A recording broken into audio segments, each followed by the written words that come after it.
Welcome to Podisa Stories. Get ready for funny cartoons that spark imagination and joy.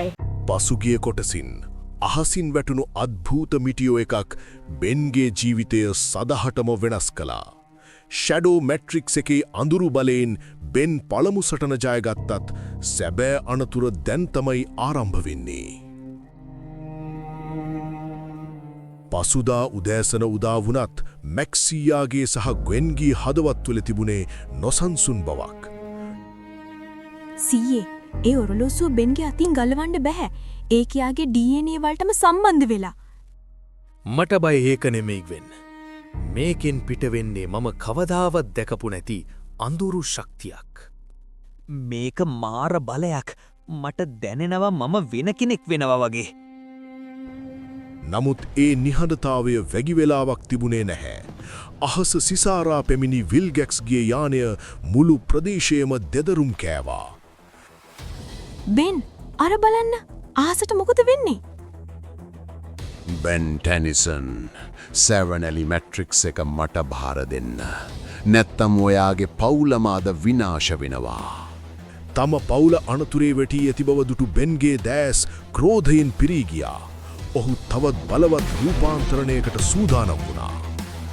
මේක කාටවත් දෙන්නේ නෑ. දැන් බලපං මගේ අලුත් වැඩ කෑලි. ෂැඩෝ මේට්‍රික්ස් සක්‍රිය වෙන්න. අධික තාපයක් සමග බෙන්ගේ සිරුර කළු පැහැති අලු සහ දම් පැහැති ගින්නෙන් වැසී ගියා. ෂැඩෝ හීට් බ්ලාස්ට්ගේ පැමිණීම මුළු කැලෑවම රත් කළා. මෙච්චර වෙලා සීතල වුණා වැඩි. දැන් පොඩ්ඩක් රත්වෙමුද? සටන දරුණු වුණා. නමුත් බෙන්ගේ පහරවල්වල තිබුණේ වෙනදා නොතිබුණු දරුණු බවක්. ඔහු හතුරාට කිසිදු දයාවක් පෙන්වූයේ නැහැ. සීයේ බලන්න. බෙන් වෙනදාට වඩා ගොඩක් සැරයි. එයා මුළු කැලෑවම විනාශ කරනවා. උඹට බේරෙන්න බෑ මේ අඳුරු ගින්නෙන්. අවසාන ප්‍රහාරයත් සමග ෂැඩෝ ට්‍රැකර් අලු දූවිලි බවට පත් වුණා. සටන ජයගත්තත් බෙන්ගේ මුහුණේ තිබුණේ පසුතැවීමක්. ඔරලෝසුවේ බලය ඔහුගේ මනස පාලනය කරන බව ඔහුටත් දැනෙන්නට වුණා. බෙන් ඔයා කරපු විනාශය දිහා බලන්න. ඔයාට පුළුවන්ද මේ බලය පාලනය කරන්න? මම දන්නේ නෑ සීයේ. මට ඒ වෙලාවේ මතක තිබුණේ එයා විනාශ කරන්න විතරයි. ඈත අභ්‍යාකාශයේ සිට විල්ගැක්ස් මේ සියල්ල දෙස බලා සිටියේ නපුරු සිනහවකින්. හොඳයි.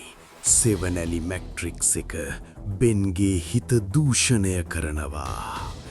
ඉක්මනින්ම එයා මගේ වහලෙක් වෙයි. රාත්‍රිය උදාවෙද්දී බෙන්ට දෙනුනේ දරාගත නොහැකි වේදනාවක්. ඔරලෝසුව අමුතුම රටාවකට ස්පන්දනය වෙන්නට වුණා. මොකක්ද මේ වෙන්නේ? ඇයි මේක මෙහෙම සද්ද කරන්නේ? මගේ මුළු ඇඟම රිදෙනවා. මාව බේරගන්න. බෙන්ගේ සිරුර අඳුරු වෛරසයකට ගොදුරු වී හමාරයි. ඔහුට තමන්ගේ පාලනය සදහටම අහිමි වෙයිවිද? ඊළඟ කොටසින් හමුවෙමු. ෂැඩෝ වෛරස් එනකං බලා සිටින්න.